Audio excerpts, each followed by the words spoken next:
امریکی صدر Donald Trump کا کہنا ہے کہ ایران سے بات چیت کریں گے، دیکھتے ہیں کیا نتیجہ نکلتا ہے۔ میڈیا سے گفتگو کرتے ہوئے صدر ڈونلڈ ٹرمپ کا کہنا تھا کہ رکنا بہت مشکل ہوگا، اسرائیل ٹھیک جا رہا ہے، ایران کم اچھا جا رہا ہے۔ انہوں نے کہا کہ ایران پر حملہ کرنے کا فیصلہ کرنے کے لیے زیادہ سے زیادہ 2 ہفتے لوں گا۔ صدر ٹرمپ کا کہنا تھا کہ اسرائیل کے پاس اتنی صلاحیتیں نہیں ہیں کہ وہ ایران کی جوہری صلاحیتیں ختم کر سکیں، ایران میں زمینی افواج اتارنا آخری حل ہوگا۔ امریکی صدر نے کہا کہ ایران کی ایٹمی صلاحیت سے متعلق تسلی نے غلط کہا تھا۔ ٹرمپ نے پاک بھارت جنگ بندی پر بھی گفتگو کی اور کہا کہ پاکستان بھارت کی جنگ بندی کرانے پر انہیں نوبل پرائز ملنا چاہیے، مگر نوبل پرائز صرف لیبرز کو ملتا ہے، یہ لوگ مجھے نہیں دیں گے۔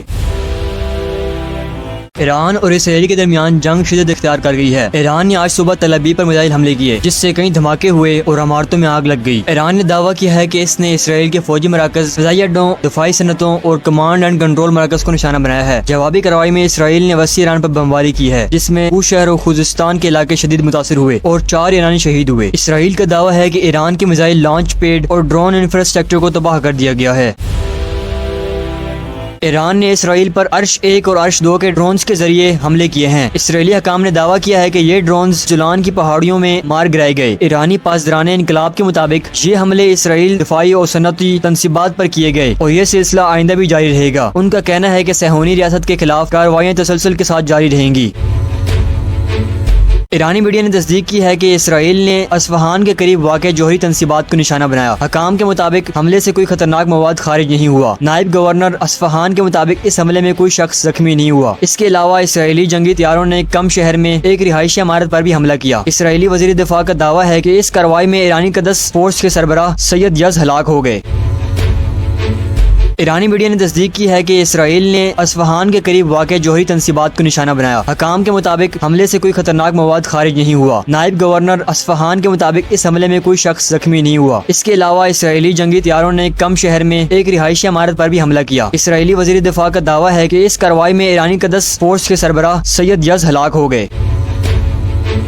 اسرائیل کے وزیر صحت نے سروکا میڈیکل سینٹر پر ایرانی میزائل حملے کو جنگی جرم قرار دیا۔ یہ بات ان کے منہ سے نکلی جنہوں نے خود مہینوں سے غدر کے اسپتالوں کو تباہ حال بنا دیا، ڈاکٹروں کو شہید کیا، زخمی مریضوں کو موت کے لیے کھلا چھوڑ دیا۔ وہ کس قدر ہٹ دھرمی سے اپنے اسپتال کو جنگی جرم قرار دے رہے۔ اکتوبر 2023 سے شروع ہونے والی اسرائیلی بمباری میں درجنوں فلسطینی اسپتال مکمل طور پر تباہ کر دیے گئے۔ الشفا اسپتال، القصا، النصار اور انڈونیشین اسپتال جیسے بڑے طبی مراکز پر فضائی حملے کیے گئے، جہاں مریض، ڈاکٹرز اور پناہ گزین موجود تھے۔ طبی عملہ کام چھوڑنے پر مجبور ہوا، مریض بے یار و مددگار ہو گئے اور نوزائیدہ بچے انکیوبیٹرز کے بغیر جان کی بازی ہار گئے۔ بین الاقوامی انسانی قانون کے مطابق طبی مراکز، ایمبولینسز اور طبی عملہ جنگ میں مکمل تحفظ کے مستحق ہیں۔ جان بوجھ کر اسپتالوں کو نشانہ بنانا جنگی جرم کے زمرے میں آتا ہے، مگر اسرائیل نے سارے قوانین کو ہوا میں اڑا دیا، انسانی ہمدردی اور انسانیت کو پاؤں کی نوک پر رکھا۔ آج جب خود پہ آ پڑی تو بین الاقوامی قوانین یاد آئے۔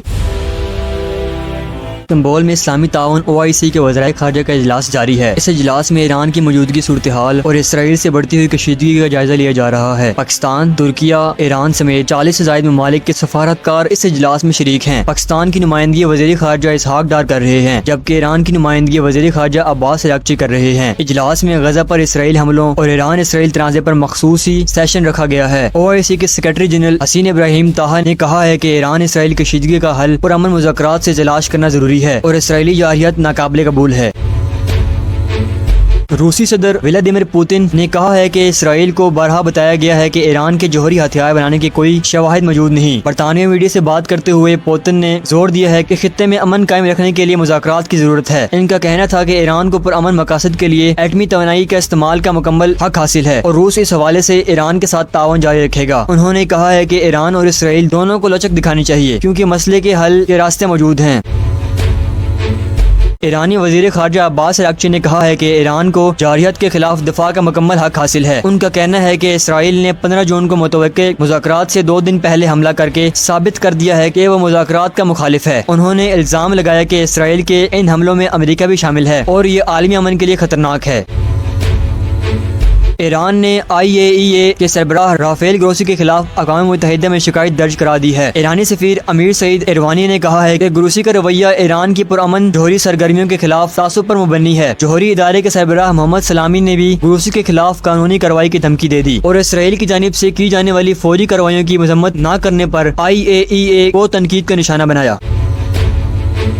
سابق امریکی صدر ڈونلڈ ٹرمپ نے کہا ہے کہ وہ ایران کے ساتھ بات چیت کریں گے، دیکھتے ہیں کہ کیا نتیجہ نکلتا ہے۔ انہوں نے کہا ہے کہ ایران میں زمینی فوج بھیجنا آخری آپشن ہوگا۔ ان کا کہنا تھا کہ ایران پر حملے کا فیصلہ کرنے میں 2 ہفتے لگ سکتے ہیں۔ ٹرمپ نے کہا ہے کہ اسرائیل کے لیے ایران کی جوہری صلاحیت کو ختم کرنا ممکن نہیں۔ انہوں نے الزام عائد کیا ہے کہ امریکی انٹیلیجنس ڈائریکٹر تلسی گیبارڈ نے ایران کے بارے میں غلط بیانی کی۔